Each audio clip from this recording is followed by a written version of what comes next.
welcome you all. I think it's wonderful that so many people on a gorgeous Saturday in the fall were able to put this on the calendar and show up. And as I said to Adam, he's talking today to people from Franklin, Gouldsboro, Winter Harbor, Lemoyne, Hancock, as well as Surrey. Surrey, thank you, my dear, Surrey, as well as our own town of Franklin. So welcome, sit back, enjoy, have questions ready if you want to ask later. Is there a handout today? No. No, there's no handout? No, all right, my dears. Thank you, we'll begin.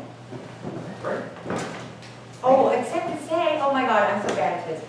Adam Fisher is the Director of Collections and Digital Initiatives for the Maine State Library.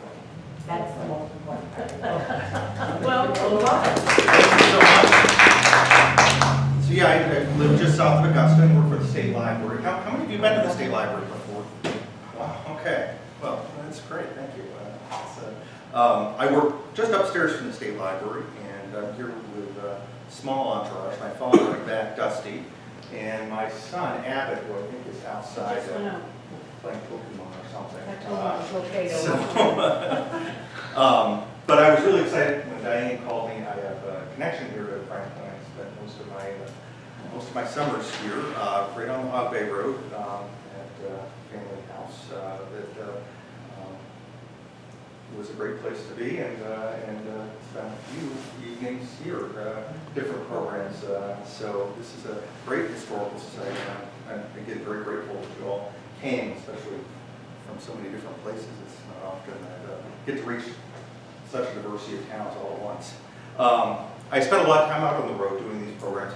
It's we do outreach to try to encourage communities to do digital projects, and so during this presentation, if you have questions, don't hesitate to speak up. I really kind of actually enjoyed dialogue, so you can ask them at the end, or you can ask during the presentation, and so forth. So the Maine State Library, just a little bit about what we are, Maine State Library is one of the oldest agencies in state government. We started in 1836, and our job at the state library was really to make the public documents of government accessible, permanently accessible. So we have a collection of state documents and reports, which is kind of the cornerstone of what we do. But in addition to that, we're also charged with keeping books and materials related to the history of Maine. So we have the largest genealogy collection north of Boston at the Maine State Library. We have a collection of books about either biographies of historical officials, books about the history of the state, town records, town documents. Actually, you're missing your run of Franklin town documents. You probably have it. We never keep all of those things permanently. We provide a lot of services outside the library to communities that don't have library services as well. So I think Franklin might be one of those towns. Are you guys eligible for books by mail here? Yeah, so that's a service provided by the Maine State Library that doesn't have either a library in town or their library is only open a very short window of time. We provide services that get books out to communities. We also provide services for people who are blind, visually impaired, that can't read. We have large print books and talking books for those folks. What I do, I serve as one of the three folks there that oversees a unit at the Maine State Library. My unit is collections development and digital initiatives. So I'm in charge of the staff that cares for all of our books and acquires our books and takes care of our special collections. But I'm also responsible for the digitization efforts. So we've been doing that for a few years, taking our books and government documents and digitizing them and making them accessible online. So the Digital Maine Initiative is, of course, our own collections. But after we got started doing our own items, we invested in some book scanners and so forth, we realized that there was a lot of excess capacity to actually help other groups. So we started working with different libraries around the state and historical societies to help them with digital projects. So our goal and our mindset as we started this was that to make this collections and small institutions around Maine more accessible. We have great stuff at the Maine State Library, the Fogler Library in Orono has some great collections. But those collections are dwarfed by collections in small libraries and historical societies around Maine that they have great things and many cases one-of-a-kind things. And we want to make sure that those institutions that wanted to digitize, that wanted to make that content accessible, that wanted a backup copy, just in case there was a fire or a flood or that were just lost due to the fact that paper items do deteriorate, that they'd have an extra image of it so that the contents are lost. We talk about digitization, we're talking about the process. What you're doing is you're taking a piece of analog or a traditional piece of media, like a book or a magazine, or it could be a roll of film, photograph, and we're making it, putting it in a format so that it can be looked at on the computer, it can be looked at on the disk, but more often than not, our goal is to try to get the content online. It's important for a couple of different reasons. We talk about it in terms of access and preservation. Access means, of course, you can see it online, but more importantly, the content of it is searchable. So when you take a newspaper or a book and you put it online, you're making it so that anybody, anywhere in the world, at any time of the day, can take a look and see it and access it and understand it. It's great for people doing genealogy, but it's also good. I mean, we're providing, in many cases, original source documents for students to access in the middle of the night as they're working on their school projects, and hopefully kind of fostering some interest in topics. But we're also talking about access from a different standpoint of making the content completely searchable. So when you take a newspaper or a book and put it online, and we go through the process of indexing every word in those newspapers and books, now somebody just has to do a search. It could be a Google search. And if a person's name is mentioned in a book or a magazine or a newspaper or referenced in terms of metadata related to a photo, all they have to do is do a Google search, and it will eventually show up in the search results. Our place where we put these items is optimized so that a Google search will now pull up things. So we have people that spend months of their life, maybe years of their life, downstairs on our microfilm machines, looking through old newspapers for references to family members or information about an event.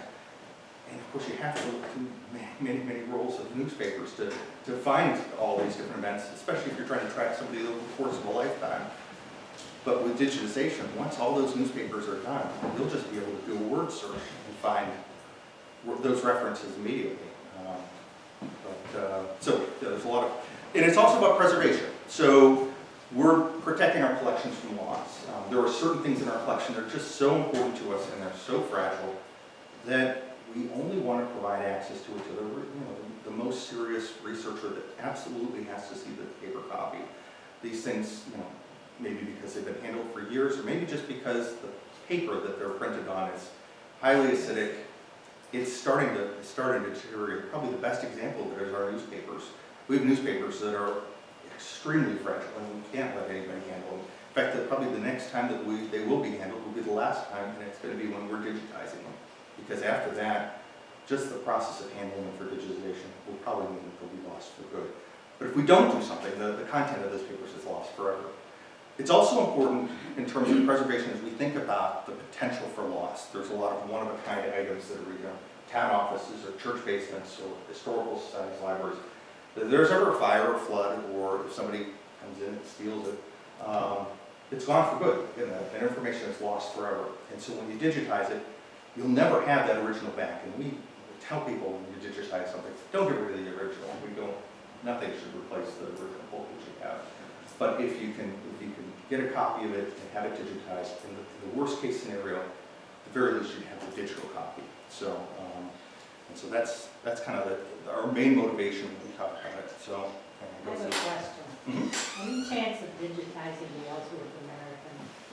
Yes, I think there is. I mean, one of the things that we're looking at is copyright. That is something that is a consideration whenever we do anything. I talked with Alan Baker a couple of weeks back. We had a meeting in Augusta, and he said he was going to stop by on Friday afternoon. But I think he got held up, but he was going to come by and talk to me. Alan's a longtime publisher there, and So anything that was done, any papers that were created prior to 1923 are free of copyright. So that means that we can That's a scan. good start right there. Yeah, exactly. But you know, we like to do things more recent than that. And for that purpose, we need to get Alan in blessing to do anything more recent. But we recently received close to $250,000 to do newspaper digitization. We can't work from the original papers though. This grant is very specific about what we can do. We can work from master microfilm, which is the original microfilm that was made on the newspaper. So most of the time when you go to a library and you see the microfilm that they have there, those are service copies, and those are made from the master. And the master is supposed to be set aside as the pristine version of the microfilm, which is the best quality. And so we're in the process right now trying to track down master microfilm of newspapers around Maine. In most cases, the masters can't be located, but we actually just recently located all the masters. It's just on Friday actually. It was a big celebration. We located most of the masters from the old Bangor Daily Weekly Courier. So we're really excited about that. But even the items that we don't have as masters, that doesn't mean that we can't digitize it. It just means that we can't send it off to somebody to digitize. This money is going to pay for things for us to send it out. And what we're going to try to do with our internal capacity is try to do non-master microfilm or original newspapers right in-house. So that's our goal. Let's talk a little bit about access and preservation. One of the most challenging things for us, actually, since we got started a few years back, is really coming to consensus about what we want to digitize. You know, we have to look at a number of different factors. Some of it's just low-hanging fruit. Is it easy to digitize? But we have to think about things like copyright. You know, we can't do more recent books or magazines unless we actually have permission from the authors to do it. Newspapers, again, if it's after 1923, it's 1923 or after, we can't do those newspapers either. We look at to see if anybody else has digitized it. And believe it or not, there's a lot of digitization that's going on right now. Not so much in Maine. You know, Maine is, part of the reason why we're doing it is a lot of the cultural institutions are really small. They operate with no staff, and so there's not a lot of in-house resources to do this work. But there are some things that we have that relate to Maine that have already been digitized by an institution elsewhere. Boston Public Library is doing. Boston Public Library is an example of, it's done a lot of digitization of Maine-related things. So some of our state reports and publications have been done by outside Well, the institutions. Bangor Daily News, part of it's digitized. That was done by Google, yeah. I use it all the time. So, yeah, so parts of theirs has been digitized. So we do try to figure out what's already been done by somebody else. In some cases, things have been digitized, but they charge money to access it, and so we try to focus on those too, because we're really trying to make it accessible to anybody. We're a library, and we don't try to necessarily undercut somebody, but we really want to make sure that if you have to pay for something to get to it, you know, we try to figure out if we can try to do that better.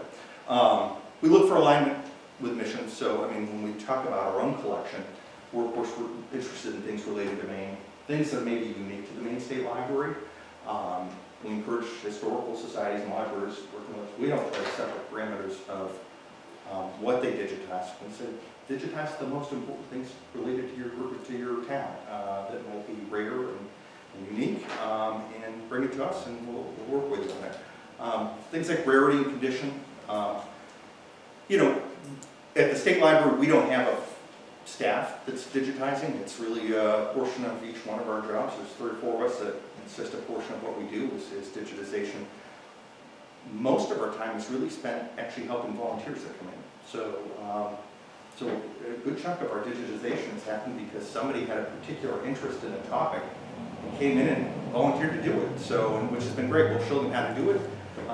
They'll digitize it, and then after they're done, our work actually works with processing the files and making them searchable and so forth, and then placing it online. So, so that's part of it. Is we try to, when we have somebody come to the door, we don't hand them the first thing on our list. We say, what are you interested in, and what would you like to digitize, and try to get them. So we have sometimes people doing all their town reports, because we have town reports. And Idaho was actually one that just came in, and they just did every town report that they did from the very beginning. And And that was great. It might not have been the first thing I would have picked off the shelf to say, we need to digitize this, but it was something that they wanted, and we said, let's do it. In some cases, it's a newspaper that's of interest to somebody, and they can digitize it, look through it as they're doing it, and it's a fun event for them. We've done big batches of postcards. Some people are postcard collectors, and so we run those through. In fact, we're working on a big project that might be next year where we're going to encourage people anywhere in Maine to contribute postcards that they've digitized and contribute it to the system and tag them, and so that you can look at everybody's postcards all at once. So we have a place to capture all those. This shows a little bit about how books are digitized. So this is one of, we have actually 3 units like this. This is a Zoichel book scanner. They're made in Germany, and the way that it works is you lay open a book like this. This happened to be a real easy book to do. It was paperback, and there's 3 cameras on it. 2 that look right down on either side of the scanner at the pages, and then there's a 3rd one that looks at the book at kind of at an angle, and what it's looking for is the curvature of the page. And so we try to get this as flat as possible. In fact, for some of them, it'll run on glass will come down over it and make the pages nice and flat. These 2 trays, they move up and down, so it makes the book flat. But that 3rd camera will look at the curvature of the page and actually correct the image. It automatically adjusts the image so that it looks flat, even if it wasn't necessarily perfectly flat when the cameras were down on it. It works with certain algorithms. So you can see, when it's all said and done, it will take and either separate the pages if you wanted it separated, or have one image, break the pages into several different parts if you wanted to as well. So we have 3 of those, and then we have another book scanner that's what's called a cradle scanner, and it keeps the books at a it's actually probably a 90-degree angle, but in a V shape, and so it holds the pages over. And again, it's a beam of light that goes over it. We own, in connection with the state archives, an imaging system that will do maps, but we don't have any staff that use it. It's all over at the state archives, but we do maps, quilts, flags, large format objects that run on it. So again, basic book scanner. Actually, let me show you right in the background here. This is another type of scanning unit. It actually looks like a large printer, but what that does is it actually has a tray in the front and a hole in the back, and we can take a stack. I mentioned the postcards. We can take big stacks of postcards, all different sizes and thicknesses and so forth, and we can put it in the tray, and what that will do is it will suck in each one, and it just puts it through the back. So we always have a little basket in the back. It digitizes both sides at once, it crops it, deskews it, and comes up with a very high quality image. And we can do hundreds of them at a time. The trick with this, though, it's not the scanning that takes the time, it's the metadata creation. You're talking about does metadata sound? Okay, so metadata is the terms that are the terms that describe the item. So with a postcard, the metadata would be the title. It would be, maybe you'd want to capture the postmark date, because that sometimes provides you some information about the postcard if you don't know the actual date the postcard was created. So you might get the postmark date, you might get the stamp amount that also tells you a little bit about it. And you would also have maybe the description. Sometimes on the back of them there would be a little description about what the postcard was, what the front had on it, who scanned it, who the postcard belonged to. You can capture all those things, and we like to actually, if somebody contributed the postcard for digitization, we'll have to mention they were the ones that gave it, put it in there. They can, at the end of the day, take their postcards home with them, but now we have a digital image that anybody can see. Postcards are really popular with folks. So we use this quite a bit for big batches of items. And then we have just a large flatbed scanner that we use for things. We have a large flatbed scanner that will just do nice pictures that we might not want to put through that machine. We can do film right out of the camera, and slides, glass plate negatives. We do all those different types of things. And then we have some microfilm scanners downstairs too that will take a reel of microfilm and digitize each image. We've been experimenting with that recently. We haven't done a lot of that because the equipment that we have, it's very expensive, but it's not real professional level equipment. It's kind of like trying to saw wood with a butter knife. Yeah. Have you developed any standards for metadata in terms of defining what you expect from people Sure. for postcards, for photographs, for objects, for, different type of objects? So we try to meet groups where they are. We know that there's a lot of historical societies out there that don't have great records. If all you can give us is a title and a date, that's what we'll work with. But yeah, there's always a lot more that we'd love to have. With postcards, we're trying right now to try to figure out, because we had that big collection come in, and we're thinking, this could be the cornerstone of something much bigger, where we have a postcard gallery that starts with thousands of postcards that we've done in-house. But we're actually going to set the system up so that anybody can contribute postcards to it, and we'll have some defined fields that are optional. Right, in other words, who is in the postcard, the location of the object in the postcard. Where is the postcard stored? For example, is it in the Winter Harbor Historical? Right. Where in the Winter Harbor Historical Society Yeah. is it stored? So you get into these layers of data. Oh, sure. Have you done any formal definition? In some on cases, what- not necessarily the location, but then it's a good thing to do. I mean, we can always add that to anything that we do in there.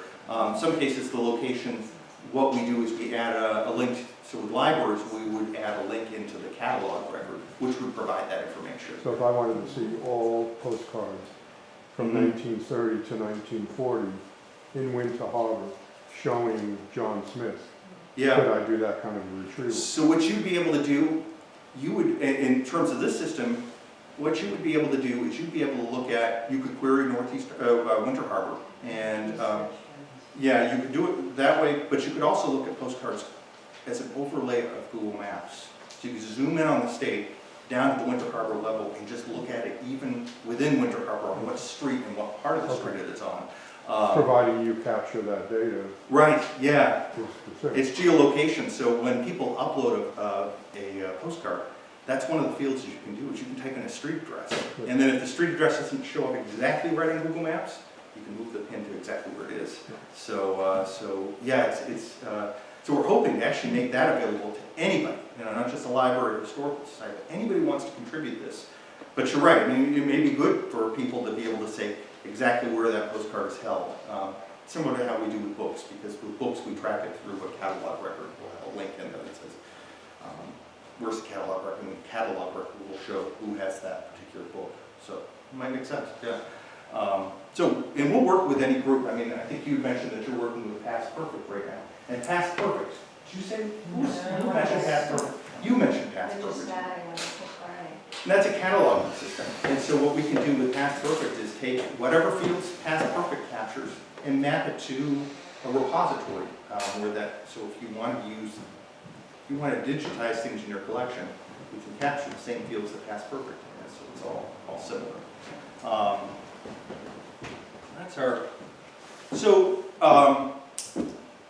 One of the major issues in terms of digitization for smaller groups, actually even for us at the Maine State Library, has been storage. When we talk about digitization, there's basically three primary barriers that people traditionally face. They haven't had equipment, or good equipment. The book scanners we have, each one of them costs around $50,000. It's very expensive. And so just access to good equipment to do it, and you don't need a $50,000 book scanner. You could use just a regular flatbed scanner that you buy at Staples for $100, and that will actually do a decent job. It's just you can't easily do a whole book. You can do images and maybe one page at a time, but it's not really good for bulk scanning. So it's technology, it's expertise. People haven't felt comfortable that they're going to do it right, and so they haven't done it.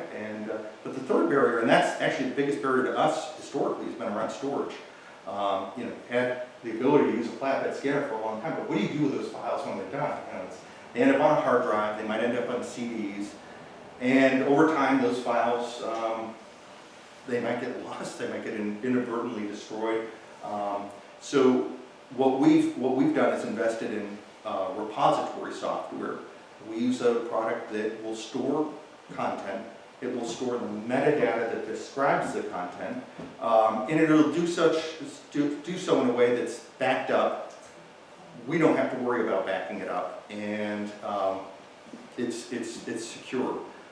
Most of the content that we create, if we create an image, we save the image as a TIFF file, TIFF, and that's probably the highest quality digital format that you can use. TIFF is what they call a lossless format versus the other common format that people use for files is a JPEG. And those tend to be smaller than TIFF files, but every time you open and close those files, they get compressed. And so the file size changes a little bit over time. With TIFF files, they're supposed to stay exactly the same quality all the time. So that's really important. We think when we digitize, we have to think, because we've been around for almost 200 years, we have to think in terms of decades and centuries. And so over the course of time, a JPEG file, we don't feel as confident in its longevity as we would a TIFF file. Some of our multi-page documents, we save those as high-quality PDF files. And what the repository does is the repository every couple of years takes all of those PDF files and re-images them automatically, rebuilds these files in whatever the latest version of PDF is, so that there's no concern about obsolescence. This is a system we're using for now, but it may be different in the future, but we know that when it comes time to pull these files out, that they will be usable, tracked. We're also looking at building in a system to it that will house these files all separately in a monitored system so that we can monitor the size of each file every night to make sure that there was no change in the files. Over the long term, we don't know what the history of what these digital files, how long they'll last. And when they were printing newspapers on very acidic paper, I don't think that they realized that they would only have a shelf life of maybe 60 years or 100 years. And we don't know for sure because it's just still so new if these things will be around in 100 years. So we need to build a system that's actually going to be monitoring these things for long-term stability and maybe re-optimization from time to time so that they can be always accessed. For our most important things, we're actually, the newspapers that we're digitizing, believe it or not, we're putting this right back to microfilm. So we digitize the images, we put it in our system, but once we get really good quality images of microfilm from original newspapers, we'll create a new microfilm. And people, it seems like outdated technology, but microfilm has a lifespan of 500 years. And so, if something, good quality microfilm, not everything, but good quality silver master microfilm that's stored correctly will last for 500 years. And we just don't know. I mean, there's what will happen over time. Things like solar flares, it could be some kind of cyber warfare. I mean, it all sounds really kind of silly and maybe improbable, but those types of things, if they did happen, could wipe out all the digitization work that we're doing. Some of this stuff is too important.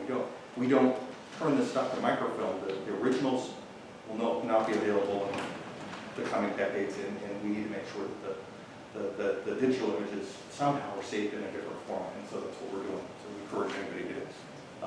And it can be relatively easily, reasonably priced to do.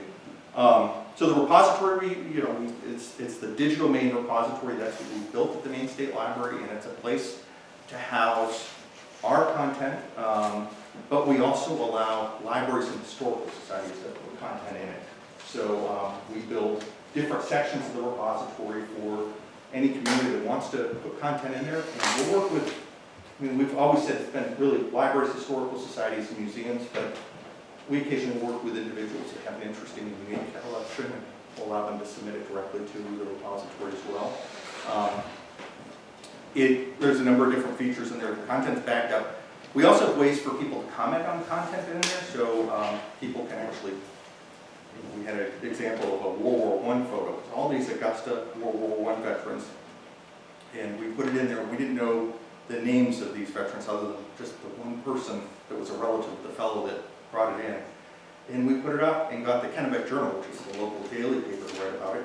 And people wrote in. We were able to write in and comment on it, saying the third guy from the left, that was my great-great-uncle, and his name was so-and-so, and he was, so it's a good way for us to, what they call crowdsourcing of metadata. And you don't know for sure if what these people are writing is true, but more often than not, I mean, you can trust that there's probably some validity to it. We haven't had people use the system to cause trouble of any sort, but we can monitor it and delete comments that might be inappropriate or not relevant to the topic. So in the last, so we launched the repository, the system that holds these items in 2013. And we've been averaging about 45,000 downloads a year. It comes from all over the place, but most of them are really from Maine people. And so as of this month, we have just over 21,000 unique items in there. It's primarily books and images. They're primarily Maine State Library books and images, but as I said, there's these growing community collections where we've got either a library or a historical society, and sometimes it's both the library and the historical society that have started contributing content. So we create a place in the repository, digitalmaine.com/Orrington is a great example. They've been a very active group. We have digitalmaine.com/Orrington. If you go there, they have a book gallery and an image gallery, and they have admin permissions to upload content that's related to their town and add the metadata that's about these items and publish it right in this repository. So the repository holds the stuff. They probably keep their content also on hard drives there, but now it's someplace where anybody can see it and access it and look at it. Anything that they contribute belongs to their historical society or library. So if they, at some point, want to set up their own repository themselves, and I think in the future that's probably the direction it's going to go. Right now, this product that we use costs us about $21,000 a year to maintain it. But in the future, I think it will probably be something. In the past, we all paid for our own email accounts in the very beginning, and now, of course, it's that for free. I suspect that in the future, people will be able to, these repositories will be more affordable for groups. So if somebody's using our repository now and puts a bunch of content in there, if they choose to pull the stuff out and build their own repository for their own historical society in the future, they can do that. But anything that they put in there is now, we actually, with Orrington, gave them a piece of code. It's a piece of JavaScript that we wrote, and they can embed that onto their website. So now, people, they don't have to send people to the repository to see what's in it. Every time they add something new to the repository, it automatically adds it to their website. So you can go to the Orrington Historical Society website, and there's a list of all the items that they have in there with thumbnail of the book cover or all the pictures. They just have different galleries that they put it on their website. So the system just serves as a place for the files to sit, but people go to their website to find it. So, but all the content's searchable, so. This actually shows you Orrington. They have, let's see, Orrington themselves had, let's see, these are places where Orrington came out of. The line at the bottom here that gives some numbers, but these are all the places in 1 month that accessed content that was in the Orrington Historical Society repository. So there's like you can see it, but that's actually a map. It shows geography of the world and kind of where the hits are coming from and the types of content they're looking at. So this was a picture, I guess, that was downloaded, and we know it was downloaded from somebody in upstate New York. They get every month a list of everything that was downloaded and looked at, and so they get a sense. I mean, for libraries, it's important because, as we're talking about circulation, which is the way that we measure how we reach people in Maine. This is now a circulation tracking. I mean, it's a way for us to say, yeah, this book, especially some of the larger books, I mean, some of these things are very large, and that's one of the drawbacks to the posting this stuff online, is some people will complain, geez, this stuff takes me 20 minutes to download this book, because they're very large files. But if somebody's taken the time to download it, I mean, we typically count that as a circulation record. It's a way that we've reached somebody to get this stuff out there. Some of the newer books that we have in there, we have software now to turn it into ebooks. So people can look at it in PDF format, but they can also download it to their smartphones or their Amazon Kindles to look at it as an ebook. So we have some authors that have published things relatively recently that we've converted their stuff to ebook format so they can be downloaded right from the repository. We don't charge anything for historical societies or libraries to use the repository or our equipment. They can use our equipment and just walk away with the files and never put it in the repository. That's fine with us. We just want to get institutions to digitize content and make it easy for them. So, but the repository is a great way to share it. And so we don't charge anything for anybody to use it or to access it. We have to pay for this system, and we have unlimited storage in it. So we make it available to anybody to use it. We have to have it because we have this mission to provide public access to these state documents that we have. And so it doesn't cost us anything extra to have other content in there. That's what we do. So we've had real good growth. I mean, it grew by over 200% last year. The collection of the repository mostly, it's largely state documents. We can hold audio and video in there as well. So we have, for example, weekly radio addresses from the last two governors in there. And I mean, it's a way for us to kind of, typically when a governor is done his term in office, all signs of that governor disappear from the state website. And so we've built an archive of Governor Baldacci's press releases that was, we've never had that before. And we use the system to house all of his press releases. And I'm surprised at how often that record is still accessed. It's consistently one of the 20 most downloaded things every month. It's a great way so we actually will have state agencies, and we've talked with some towns about town government audio and video, so from their actual meetings. So you can have meeting agendas, the meeting minutes, you can have the video and audio stored in there, so, and it's basically permanent storage place for that content, so. And so, yeah, it's all about facilitating digitization in small communities. And so this is an example of some of the historical sites we have in here, or groups. Warrington, we have Limestone, Cumberland. We're actually one of the interesting collections we have in there is from the New England Electric Railway Historical Society. It's the place in Kennebunk, the Trolley Museum, that's what it calls them. They have a bunch of maps in there, blueprints and trolley designs. You can actually look up blueprints for how to build a trolley in their repository. It's quite a bit of access.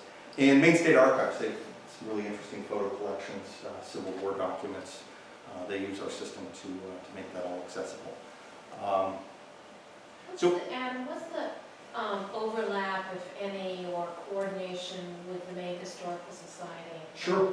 So that's a great question. So we have a repository, and they have a repository. Their system is called Maine Memory Network. And our relationship with them has been from the very beginning. We actually were the partner with them on building Maine Memory Network. They received their funding through the Institute for Museum and Library Sciences, which is a federal institution that our funding comes through. And so we've always been a partner with it on the Maine Memory Network. When we set up this repository not necessarily to be, it does some of the same things that Maine Memory Network does, but there's a lot of things that it doesn't do. So with our system, we had a need for holding things that were not images. And so Maine Memory Network is an image-based system. It only takes images. And they're selective about what they want to have in there. It's very much a curated experience. They have very specific guidelines on the types of things that they want contributed to it. And we're a little bit more open. If a historical society thinks it's important, we're not going to say we don't want it. If it's the only image they have is a photocopy of something, but it's important, we'll take the photocopy and have it imaged and put it in there. They have a much higher standard. It's really it's like, well, it's the difference between maybe going to a museum versus going to a library. Maine Historical Society, their Maine Memory Network, they curate collections to tell stories. We're a place to store collections. And so it's a little bit different in that term. They have, and there's mostly image-based. We needed a way to save multi-page text documents, which is the primary part of us. So journals and ledgers and vital records, those types of things that, and make it searchable too. So everything that goes in there is all text searchable. So we use this system, and because it also took images, that's what we use for our images. And to take audio and video, those are also things that we needed to have for our state content. So we've been digitizing VHS tapes and old film and putting it in there as well. So those are the primary ways that it's different. But we still work together. In fact, our goal is if we become a collection hub for content, that they can use the content that's in our repository to build their curated collections and tell a story. So we might be the place where a lot of stuff is housed. They're the place that can tell us a story. And if that makes any sense, it's a great site, and they were kind of pioneers with it. We're doing something that's kind of similar but different. So in everything that goes in, and actually the other way that we work with Maine Network is around this Digital Public Library of America. Have any of you heard of this, DPLA? Okay. This is brand new. It's in the last 3 or 4 years. This is a nonprofit group that started. They're based out of Boston, and but they cover the whole country. And it's a nonprofit, and they formed to solve a problem. Basically, there were some institutions, 10 years ago that had good digital collections that were available online. The problem was, if you wanted to find out what the Library of Congress, the National Archives, and the Smithsonian had in terms of digital collections related to Maine, you had to go to each one of their systems to find it. And same likewise, New York Public Library, Boston Public Library. If you wanted to find digital collections, you had to go to all these different little places to find it. What DPLA did was they brought it all together in one place. So there's still separate repositories, like Digital Maine is a repository, and the Smithsonian still has their own separate repository. But what happens is DPLA every month does a harvest of all the metadata, the information that describes the objects, and ingests it. And now you have a search box right up here. And you can go to their website. It's just dp.la. There's no .com.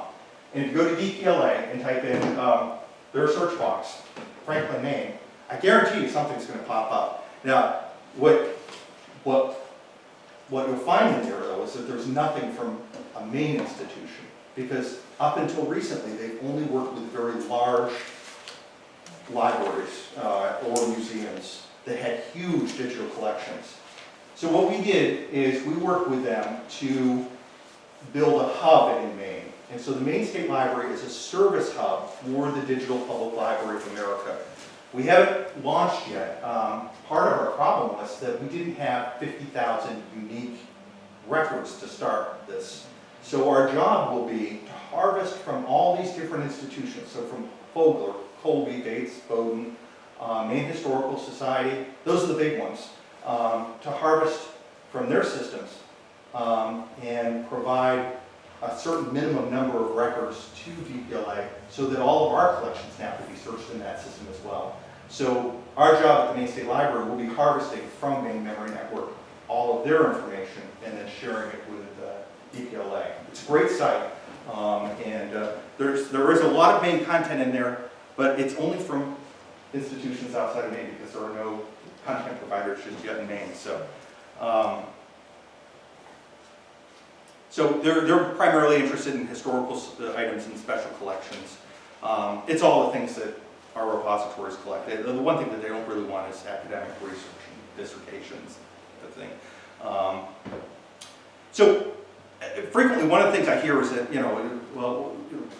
there are some, what are the reasons why you wouldn't want to digitize? And so we do hear from people saying, if we digitize our content, we've lost complete control over it. And it's not going to be, we want people to come to our historical society to see the special thing that we have. And I mean, that's a reasonable thing to think. There's some thought that if the content is digitized, people will stop coming to libraries and historical societies. And we've found that the time that we've digitized, what's ended up happening is our content's been found by people that would have never thought to search for the Maine State Library or find things. And we've had people make trips to the Maine State Library because they found something online.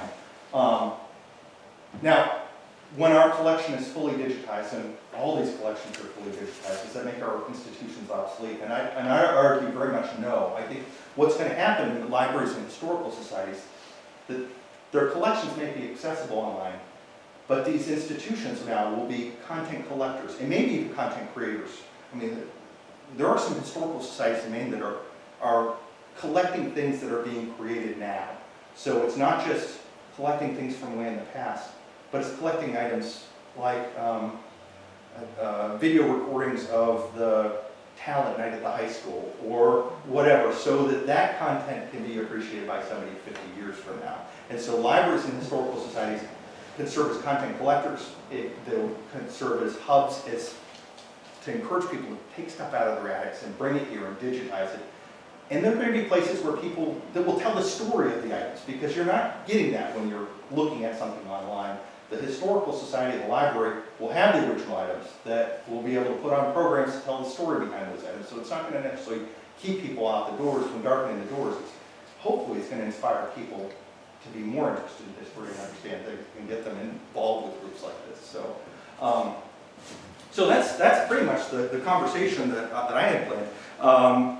There's a couple of new developments. I mentioned this earlier, but we got this big grant for newspaper digitization, so we're out beating the bushes now trying to track down newspapers and get those digitized. But we're always interested in, yeah, go ahead. Vital records. Yeah. Any chance of digitizing more of the vitals? Absolutely. Past 1922? The more recent one? The more recent ones? Is that what you're saying? Well, between 1922 and I guess the law stops in 1937. Yeah, so Yeah. vital records are not covered under copyright. No. But if, for example, in your case, you collected a bunch of vital records, digitized them, and somebody made a book out of those vital records, we probably couldn't digitize that book. But we could work from the original files that you created, but we couldn't probably digitize the book because the book itself is under copyright. Could you digitize the database? So, yeah, what we would probably do is take the database and put it in paper form. Yeah, flatten it out and put it there. But we could probably save database as CSV maybe. But yeah, we're always looking at different ways to capture information and credible sources. What about, so you think they might do any more of those? Because last time I asked at the archives, they said they didn't have any money. But they could really do the 22, they stopped in 1922 now. But they could do the 1923 through 36, I guess it is. Yeah, it may be an issue with money, and I can't speak to anything that's in their collection because I couldn't say, well, come down and digitize it. So if we have it, the issue isn't money, it's just if we had volunteers to do it, we'd do it. If we had somebody showed up at the door saying, I want to digitize vital records, I'd do it. I'm actually working, not all the stuff that we're doing actually is beneficial to historians and genealogists. We're working with some people right now that are using it for scientific purposes. I've seen some people who are doing that research. So yeah, the vital records, we're looking at it. The first person to call me when we got news about the newspaper digitization grant was a woman named Dora Mills. She was the former director of CDC in Maine, and she now is in faculty at UNE. And she's very interested in understanding how pandemics spread. And so she wanted to look at newspaper accounts from the 1918 Spanish flu. Yes. So in many of these newspapers either can't be accessed because they shouldn't be touched at all, or they're in remote places, and so she's very interested in what we're going to be digitizing because she wants to have access to it. But within a week of that, I ran into another woman downstairs who has been spending a lot of time looking through vital records to try to track deaths by community related to the Spanish flu in 1918, and she's just going through all these vital records. Much of it's on microfilm. And so we actually experimented last week with our microfilm scanner to see how successful we would be at digitizing the vital records that have actually just been microfilmed. So it's not a database, but you can actually look at the original data, the original records. The problem is our scanner just isn't working great for that purpose. And so there's a fellow in New York that is, the Library of Congress is paid for our digitization grant. And they've been doing this for probably 15 years now. And so far, 5 million pages have been digitized through this project at the Library of Congress. This guy in New York State, he's somewhere up near Albany, he's a retiree, and he started with a used book scan, used microfilm scanner. He scanned 33 million pages of newspapers on his own. Now he's got very sophisticated equipment, but so I'm going to go at some point later this year and visit with him and try to figure out the systems that he's using to do this and get it right. Because we can do these vital statistics. We can probably do right off from the microfilm. It's just a matter of getting the equipment to work right. And he's kind of he's the genius behind it. So we need to learn from him. He's not willing to come to Maine, but he says if you come to New York, I'll entertain you. So, I'm interested in obituaries and finding the obituaries Sure. in a certain period of time. What we're running into now is people aren't posting their obituaries in the newspaper. That was our right. resource. Are funeral homes, are they recording them? Yeah, so in some cases, we've actually had a funeral home a couple months back actually approach us. A fellow whose family owned a funeral home up until maybe 10 years ago. He says, I have all these records, and including the obituaries of all these people. But that's another way that libraries and historical societies are really going to have to Find a different resource of the Yeah. information. I mean, as these newspapers are going away, it's really sad. I mean, I talked about that World War I photo. We were able to find out about that photo just by looking up. We knew what day it was taken. We knew there were World War I veterans. So we went to the newspaper and we went back to the microfilm and we looked up that day and we could find out that there was a big gathering and we figured out what building it was based on the newspaper article. There was a big gathering for the veterans and because there was a special event that was happening. And so we had the whole context behind that picture. Newspapers used to cover all these things, and probably 100 years ago, probably a newspaper reporter here writing about this event, and it would be in the paper. But the stuff isn't reported anymore, and not to the degree it was. And so that, again, we're encouraging libraries to be content collectors, to try to capture things, and it may be reaching out occasionally to the funeral homes and saying, "Can I get your latest batch of obituaries, death notices?" In some cases, obituaries just aren't being created at all. But yeah, no, it's really it's trouble. Well, so many of our community citizens moved away and died away. Yeah, So trying to find that for them in this, it's been complicated after 2000, about 1998. I'm having a hard time from that point. Sometimes if you just put the person's name in, if you Google the name, it'll come up no matter where they died. Sometimes when I can't find them on, where I think they're gonna be, I just put the person's name in, and surprisingly, especially the more recent ones, they'll come up. Okay. Yeah. Google will just pick it up from wherever it was, a funeral home or a newspaper, or it'll just, sometimes the family has put it on there. Oh, that's good to know. Yeah, you can just- I'll do that. Just And I've just got one other question. Sure. If I'm understanding what you have just told us, as a historical group, our first decision would be what we want to capture. yeah, The second decision will be how to capture it. Because if we don't recognize the data of what we're keeping, we could all be keying in till I'm dead and not be able to capture what is really important. So I think we have to really decide on those issues. And then to use you as the gallery to capture all of this in either a document form or a visual form is where you would come in to Right. help us. yeah. Is And that correct? Yeah, and I find that what often happens at historical societies is that different people are interested in different things. Right. And so if you can get somebody to volunteer because it's something they're interested in, it could be school yearbooks or it could be a variety of different things. It's not necessarily, don't make the project big. I mean, you could just figure out one thing that you want to do and do it. And it might just take a few hours in an afternoon. Actually, if it's just a few photos, it wouldn't take very, very long at all. So find the things that you think are interesting and you think are important in telling the story of your community. And that's oftentimes how we do it as a staff too. I mean, it sounds not necessarily sound as organized as it should be, but a lot of times I'm really big into the vintage tourism stuff. I love the stuff that the state produced in the 20s, 30s, and 40s that talked about, encouraged people to come to Maine. And it's funny, because a lot of the narrative that they started back then is the same narrative that the tourism uses right now.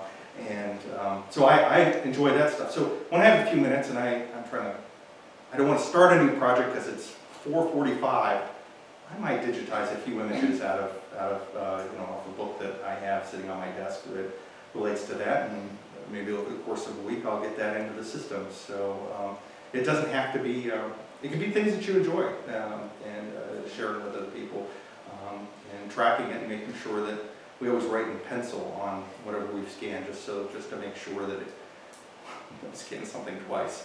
But yeah, so Thank yeah, no, just whatever's going to get you guys scanning, follow that technique, you know. So yeah. So Adam, I think I saw a slide that got maybe bypassed about how do we get involved? Oh, sure. How can we? Well, that would be a good thing for me to include, wouldn't it?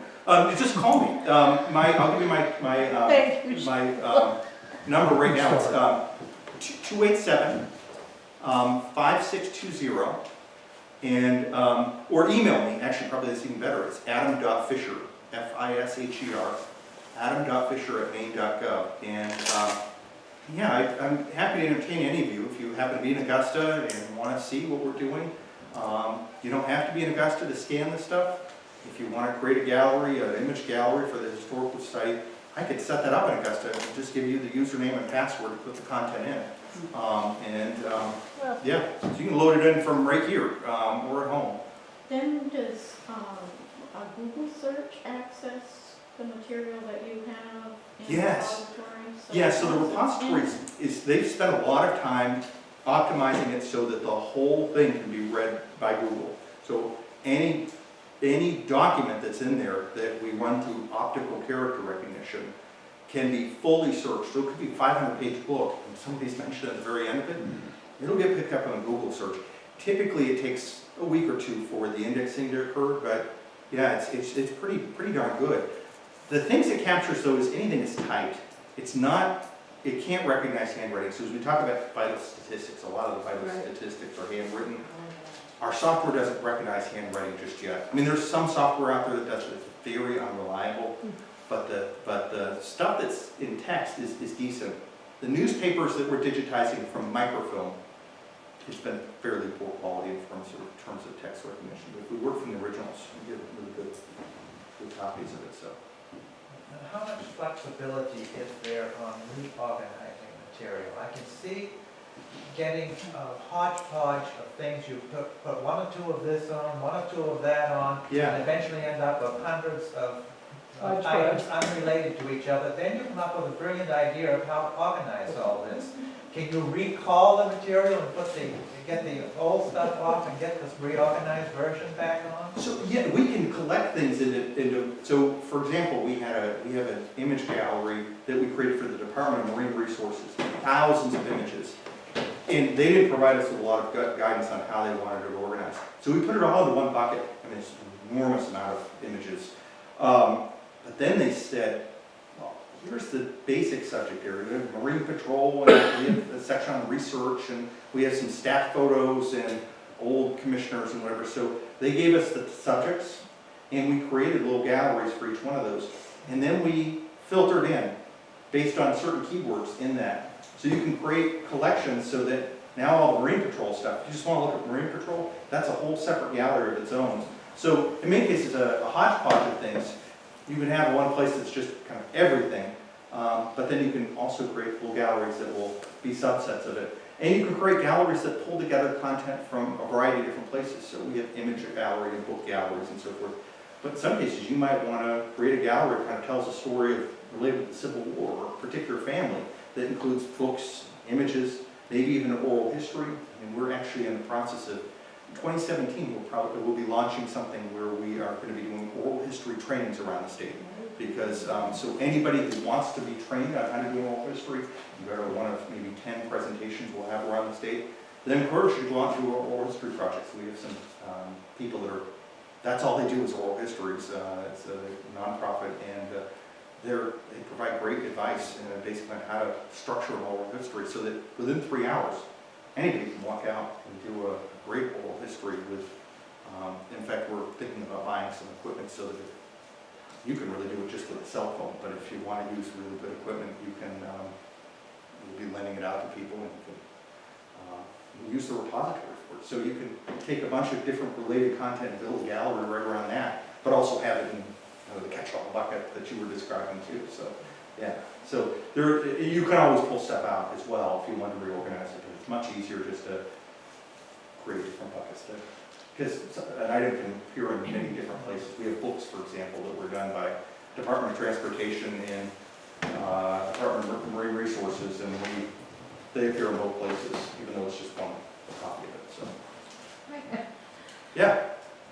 Okay, relating to what he was just saying, if I bring my 100 postcards to you and you dump it in your bucket and you record them all, how do I know which ones are Winter Harbor and stored in Winter Harbor without some type of data entry?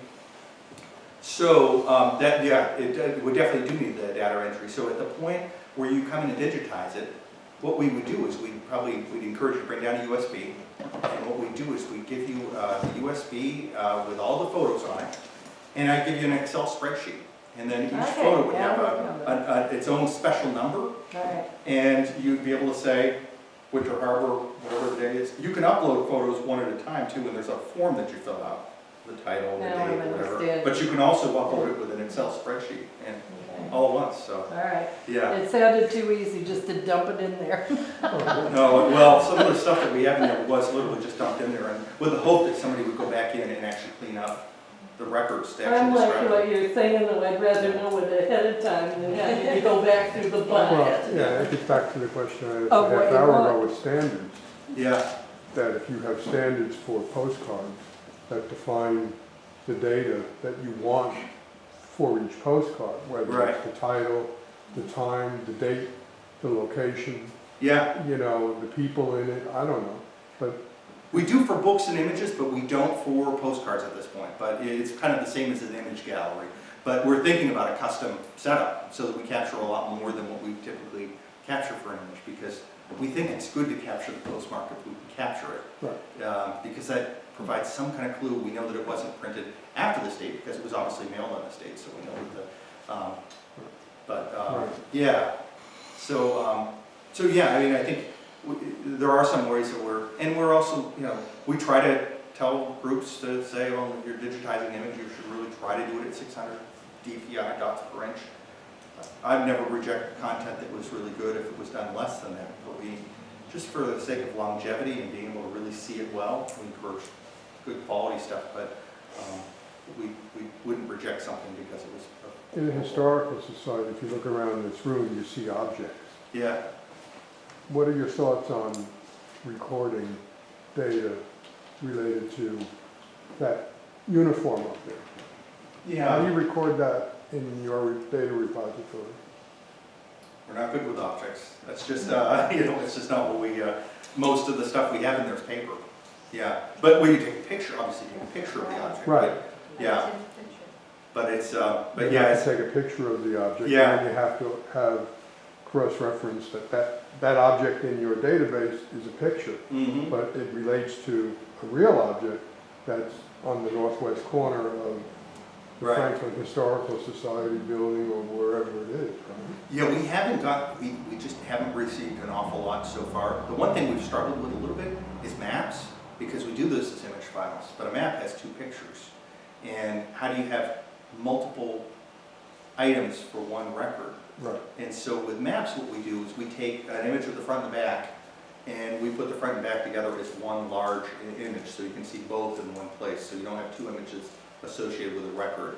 But in some cases, we do create 2 items related to a record, but it's unusual. We typically don't do that. So with an item like that, yeah, we might use, if you're using Past Perfect, we might capture the metadata that you use in Past Perfect to use it, and it would be dumped into one of our description fields. Yeah, so, but yeah, that is a little bit outside of what we do. Yeah. For other types of media such as audio and video, Yeah. do you have any recommendations, or do you have a system for transcription? Yeah, Or so, yeah, subtitles and that? absolutely. So we can, for example, upload the transcript into one of our metadata fields, but in some cases we do have a separate field with that. There's with with video, there's a standard called PB Core, Public Broadcasting Core, which has certain metadata standards related to it. And so right now we're working with Northeast Historic Film to harvest their repository so that it can be a DPLA. We don't capture an awful lot more than just the actual video itself and the transcription that's available will capture the length. PB Core really gets into a lot of things because you might have lots of different segments that were in different locations. Because we can say, oh, it's in Augusta, Maine, but let's just say the film is of Augusta and many other places. We have to, it becomes a little more difficult, so we don't have that granularity in our metadata. That makes any sense. But we can enhance what we have to make it work. So. And if you had like time code embedded for this happened at this point, this happened at that point, is there anything in your metadata fields that would handle that, or is this like notes field? It would go in the notes field, yeah, exactly, yeah. But we can map to that notes field, so if you had it like an Excel spreadsheet, that's a great question though. That would fall into this PB core that I'm describing, which DPLA doesn't necessarily take. They take Dublin core, which we will have to convert the PB core to Dublin core, which is something to try to figure out. That's searchable then? Yeah, it's notes. All of our metadata fields are searchable. Some of them we can turn off as far as being searchable, but typically no, we make them all searchable. But there might be some cases. Actually, there are some fields that we have in there for notes to ourselves. Right, so that's not public. So we could turn that off. Yeah, you could have your own internal notes, for example, but pretty much everything we have in Do there. you have a submission form people can use? Yeah. So if you want to do just one at a time, use a submission form. Yeah. And on the submission form, you have all the little fields that you need to. Yeah, exactly. The ones that are, I pull it up here, but we don't have internet access, but the ones that are required, and there's only a few, those are in red, and then the rest of them are just optional. You can fill it out or you don't have to fill it out. So, if we scan things, yeah. whether we use your equipment or not, we're not required to submit to you, but it seems like we want to. Yeah. And so is that an easy thing, or is this a big, massive project? No, it's really very easy. I mean, you could scan a photo and have it uploaded in just a matter of a couple minutes. It's really just filling out a form and pressing submit, and it gets uploaded. And we can give you a username and a password to do it. Or if you have hundreds of photos like this postcard thing, you fill out an Excel spreadsheet, and then I give you a place to put the photos online. You can just take a whole folder, just upload it through a website, and then upload the spreadsheet, and then the content would be ingested into the repository. And keep in mind, anything that you put in there can be pulled out. The content that you guys create is yours. If you digitized it, it's your item. It doesn't belong to the Maine State Library. We're providing this because we're DPLA service hub. We're providing it because we've always been involved with making history available to people. And we feel like it's really important to make sure that historical societies and libraries have a way to get this content online, because otherwise it's too expensive. We're not going to ever monetize on it. We're not charging people to access it. Or when it's all said and done, you want to pull it out of the system, you pull it out of the system. We don't charge anybody to use our stuff. It's all free. But we just, the only thing that we don't do is we don't stand there and turn the pages and do the scanning for you. In some cases, if it's something that's really, really important and we know we have to get it, and there's just no other way we'll do it, then we'll. But the password that you assign to us is the ownership of that data? Is that how you? Yeah, we created an account for a historical society. We can create multiple accounts for one historical society. So you have 4 or 5 people in your historical society all uploading content, and it all belongs to your historical society. I create a section of the system that's just for your stuff, and it's only your stuff. And then you guys can do it, and it'll tell who did it and when it was uploaded, and you can even set it up so that one person is an approval of all the other people's stuff, so that if something gets posted before it actually shows up, somebody in your group has to approve it. More often than not, it doesn't work that way. It's just people can upload it. They just have people they trust that do it, so. But, you can set it up different ways. If you have like a high school volunteer and you want to make sure that there were no spelling errors and you want to proofread everything, you could do that before it got posted. But anything you put up there, you can always edit too. You can always change the words and Right, well, that's add the important. description. So, yeah. So we looked into using Past Perfect, and it looked like keeping it up was going to kill us, and also adding the digitized images was going to cost extra. So apparently you can load into Past Perfect the spreadsheets that we're using in Google Spreadsheet, and right now, so we don't have images in there, but if we upload our images and submit images, and then we can point to them from. Yeah, you can do an export of your metadata from Past Perfect. So you can keep Past Perfect as your database. There are some places out there that use Past Perfect to have their stuff online, but they do charge a lot of money for it. And it's not great because we won't be able to ever harvest it for DPLA. We're just not there, but we could work, we'll talk with other historical societies. We haven't done it yet, so we're kind of interested in figuring it out. But you could do an export of Past Perfect metadata. Ours is a Google spreadsheet. So Oh, okay. Oh, yeah, then we it's can, outside of that. yeah, so, yeah, it can easily be loaded into the So repository. my question was the other way around. If we load images, which we don't capture in our Google spreadsheet, Mhm. but we scan things, then we can point from our Yeah. spreadsheet to the Absolutely, repository, Yeah. right where the image actually is located. yeah, absolutely. We want to do that. Can I back up on that? Sorry? Oh, no, I want to back up onto what you're saying. Mary Lou and I have spent 3 winters scanning. Yeah. Scanning. We have nothing backed up. Yeah. What do we need to do to back up everything that's in there now? I didn't want to ask Let's this. just submit it. You could put it Give in. it to him darn quick. I would definitely have it 2 different places, so if you can get it onto 2 different hard drives, that's the best thing to do, get it into different people's houses. But the hard drive can easily become corrupt, you could have a problem with it and lose one of them, so it's, To get it onto somebody else's hard drive as well. yeah, I would, I'd back it up onto somebody else's hard drive, and then get it uploaded. Even just having it uploaded, having it on one hard drive, I wouldn't sleep well at night for that, I'd keep it in multiple places, That's yeah, why. yeah. That's what I'm saying. What's that? It's all part of the. Yeah, our system backs up, and so it's, yeah, it is backed up by a company called Iron Mountain, it's a data security firm. But, He said he wouldn't sleep at Sunday. yeah, we have our content online, but we have it in multiple hard drives too. We have it in 2 different places online. We have it in the repository, but we have it also in a secret place. It's not accessible, it's just another. Like a little Ours is primary. nuclear warfare. Yeah, it's 2 different systems that are on 2 different servers, 2 different places online. We pay 2 different companies. It's just too important to lose. Right. So, and here we are at the Cedar government, and you just don't. We're so close to the State House.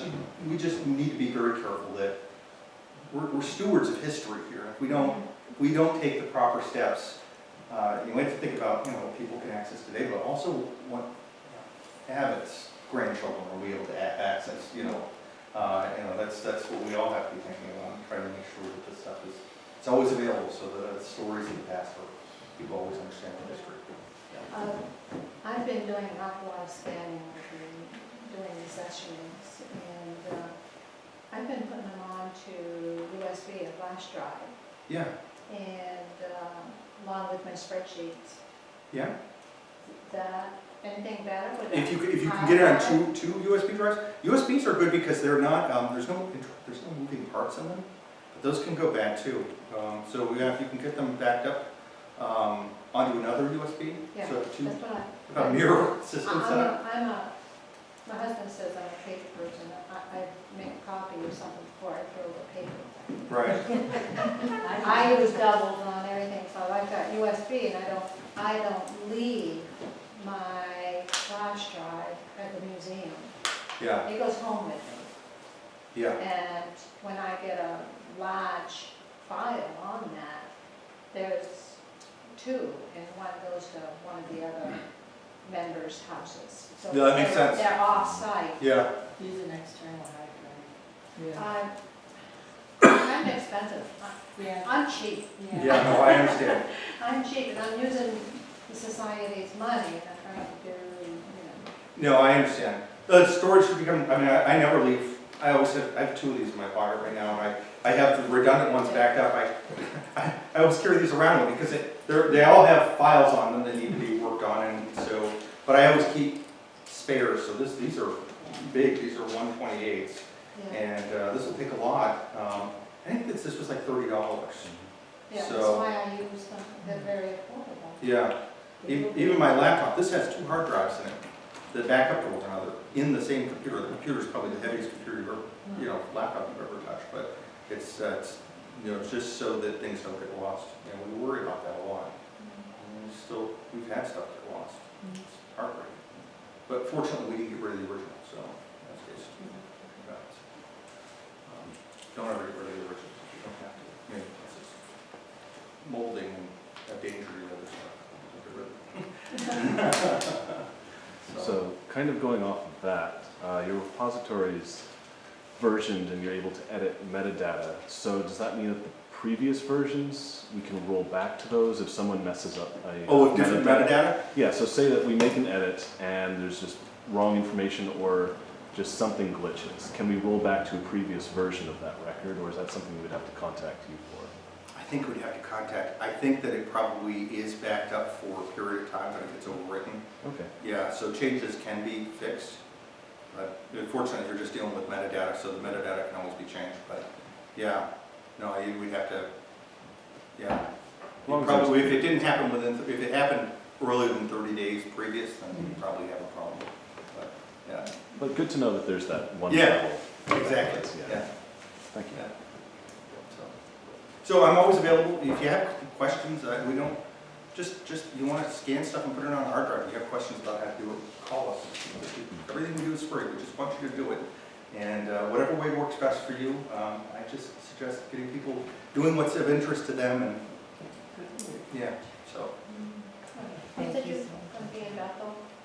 Yeah, I have to go to the Maine Library Association conference and I can bring my book scanner along. So, I, knowing that you're close by, I figure, feel free. If you want to bring it over, I'll be at Sunday River for a couple of days just talking with librarians about why this is important. So if you want to bring something by, I'd love to work with you to scan it while I'm there. Okay, I'll ask about it. You have any idea? That was November. Yeah, I don't know when it You're is. not sure? No, Okay. my wife's the only one that knows. Yeah. You will go. She was the one that got me here this morning. So, she keeps a family calendar. She knows. As soon as I talked to Diane, I emailed her and said, put this on the family calendar as well as my work calendar. So yeah, no, it's sometime in November, but yeah, I'd love to see You it. take equipment with you when you go, or it's... So it's more of a hobby than anything else. I take it with me out there, but I took it on vacation this summer. We went out to Cranberry Island for a week. We just rented a house up there. And I took it with me on vacation. It's really heavy and hard to get on a mailboat, but we brought it out there, and the library did a bunch of scanning while we were there. It's hard to get different places, and then of course you have to teach people and troubleshoot and so forth. So, but I figured I was out there on vacation anyway. I might as well go along and Might as well work. maybe I'll come to George's Pond next summer. So, yeah. So.